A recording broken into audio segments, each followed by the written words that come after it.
گزرتے ہیں. ایک صاحب مجھ سے ایک دن کہنے لگا حضرت صاحب بڑی مشکل میں ہوں اور اتنا کٹھن وقت آ گیا کہ کوئی حال ہی نہیں. میں نے ان سے کہا کہ اپنی اماں سے دعا کراؤ, مسئلہ ٹھیک ہو جائے گا. کہنے لگا اماں تو انتقال کر گئی. تو میں نے کہا بہن سے دعا کراؤ. کہنے لگا بہن دور رہتی ہے. تو میں نے کہا پھر بیٹی سے کرا لو. آپ یقین کریں اللہ کے گھر میں بیٹھا ہوں, رمضان کا مہینہ مجھے تیسرے دن ملا. کہنے لگا حضرت صاحب الحمدللہ اللہ نے میری مشکل آسان کر دی. کہنے لگا یہ نسخہ آپ نے بڑا عجیب بتایا, پیر تو اس قسم کی باتیں نہیں نہ بتاتے. پیروں نے تو آپ کو پتا ہے دعائیں قید کر کے رکھتے, صرف ہماری قبول ہونی ہے. کہنے لگے آپ ان کا میرے ساتھ ارادت کا رشتہ ہے. کہنے لگے آپ کس طرح کے پیر ہیں کہ آپ نے مجھے پلٹ کے کہہ دیا کہ اماں سے, بہن سے, بیٹی سے.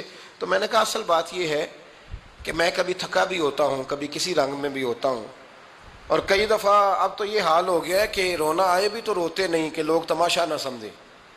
کئی دفعہ آنسو چھپانے بھی پڑتے ہیں کہ لوگ اس کو اداکاری اور فنکاری ہی نہ سمجھنے لگ جائے. تو میں نے کہا یہ جو بیٹی ہوتی ہے نا, یہ جو بہن ہوتی ہے, یہ جو ماں ہوتی ہے, اس کو اشارتاً بھی آپ کان میں کہہ دینا مشکل میں ہوں تو یہ رات کو رو رو کے مصلی بھگو دیتی. یہ رو رو کے دعا مانگتی ہے بیٹے کے لیے, بھائی کے لیے, باپ کے لیے. اس کا رنگ ہر بیٹی پیار کرتی ہے. اور یقین کریں کہ کلیجہ ٹھنڈا ہو جاتا ہے جب بیٹیاں چھاتی پہ لیٹتی ہیں تو لطف آتا ہے کہ اللہ کریم نے اس ننھی سی کلی میں کیا ٹھنڈک رکھی ہے.